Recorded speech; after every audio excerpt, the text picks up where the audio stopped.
Saludos a todos.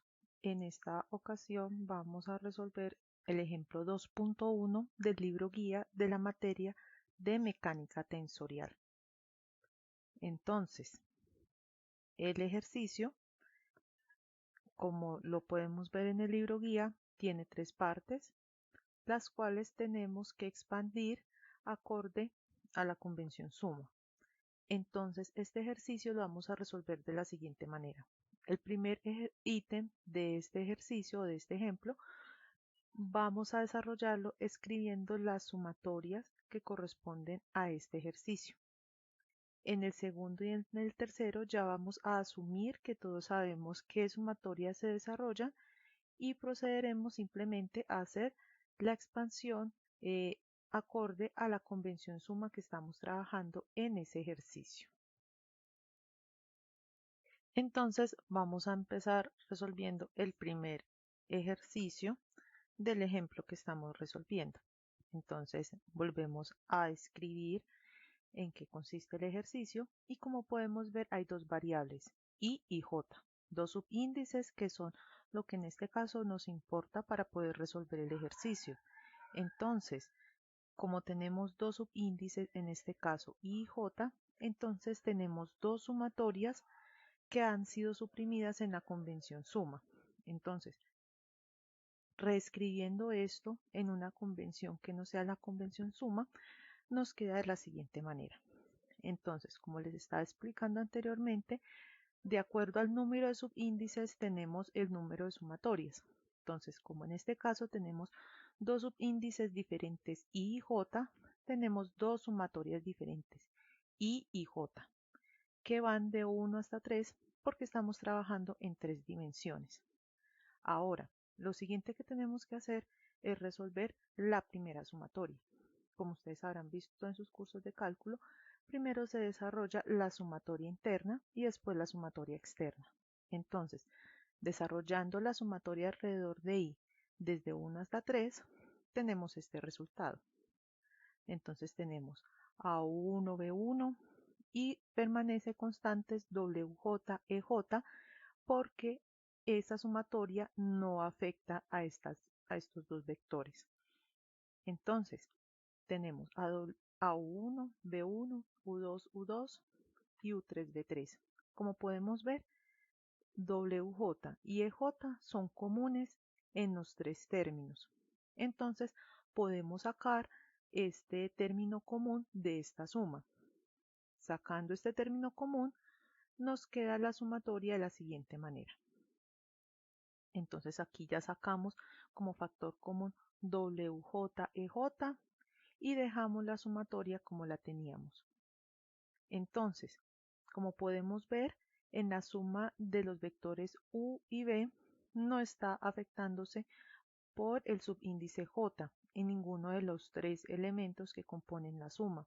Entonces, como no lo afecta, se convierte en una constante para esa sumatoria. Y al convertirse en una constante, lo podemos sacar de la sumatoria. Al sacarlo de la sumatoria, nos queda de la siguiente forma. Listo, entonces aquí ya tenemos a la primera suma que habíamos hecho, que resultó siendo constante, la tenemos afuera de la sumatoria y tenemos a esta constante multiplicando a esta otra sumatoria. Y ahora lo que hacemos es desarrollar esta sumatoria que involucra a W y a E con respecto a J desde 1 hasta 3. Entonces, desarrollando esta sumatoria, nos queda este resultado.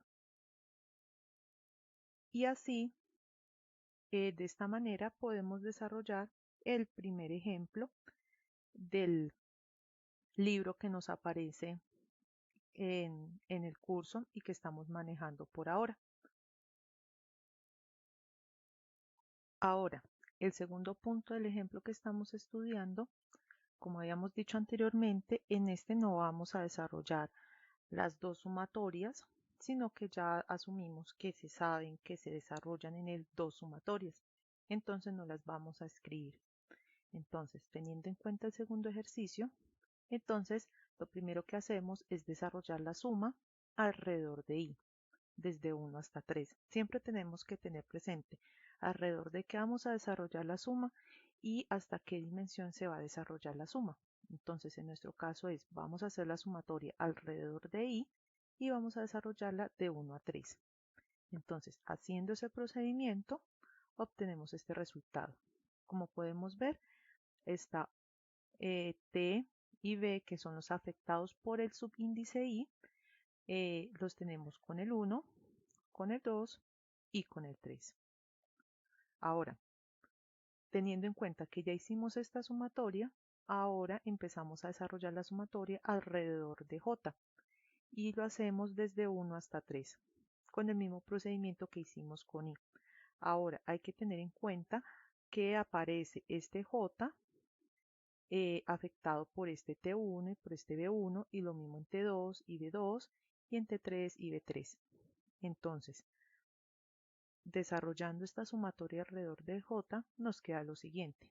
Entonces, primero desarrollamos toda esta sumatoria alrededor de j igual a 1. Entonces, los primeros tres términos es toda esta sumatoria y lo único que cambia es j igual a 1. Los siguientes tres términos son esta sumatoria, pero con j igual a 2. Y los últimos tres términos es esta misma sumatoria que estamos trabajando anteriormente, pero solamente se afecta por j igual a 3. Entonces, de esta manera hemos desarrollado el segundo punto del ejemplo 2.1 que estamos desarrollando del libro guía de mecánica tensorial. Y para finalizar la explicación de este ejemplo, entonces vamos a desarrollar la tercera parte. Entonces volvemos a escribir la tercera parte y como podemos ver, al igual que en las otras dos, en esta existen dos variables, i y j. Entonces, lo primero, tenemos que determinar sobre qué vamos a hacer la sumatoria, sobre qué variable y en qué número de dimensiones vamos a desarrollar la sumatoria. Entonces, en nuestro caso, vamos a hacer la sumatoria alrededor del punto i y vamos a sumar desde 1 hasta 3. Entonces, haciendo ese procedimiento que les acabo de decir, sin escribir el símbolo de sumatoria, nos queda de la siguiente manera. Entonces, como t es la única variable que está siendo afectada por i, entonces queda 1, 2 y 3. Y j y todas sus variables quedan sin quedar afectadas. Ahora, como podemos ver, b, j y ej son constantes en los tres términos de la suma. Como son constantes, los podemos sacar como un factor común. Sacándolo como un factor común, nos queda de la siguiente forma. T1, 1 más T2, 2 más T3, 3 por BJ y J. Y ahora, para terminar de hacer la descomposición de esta sumatoria, o sea, esta expansión, vamos a hacer la sumatoria alrededor del punto J desde 1 hasta 3. Haciendo esta sumatoria, nos queda la sumatoria que hayamos hecho anteriormente, como la habíamos sacado como factor común, la multiplicamos por la siguiente sumatoria. Y como podemos ver, en este caso, B y E son afectados por J, pero T no. ¿Por qué? Porque T no tiene a J dentro de los subíndices que aparecen en esta letra. Y así terminamos la explicación del ejemplo 2.1 del libro guía de mecánica tensorial.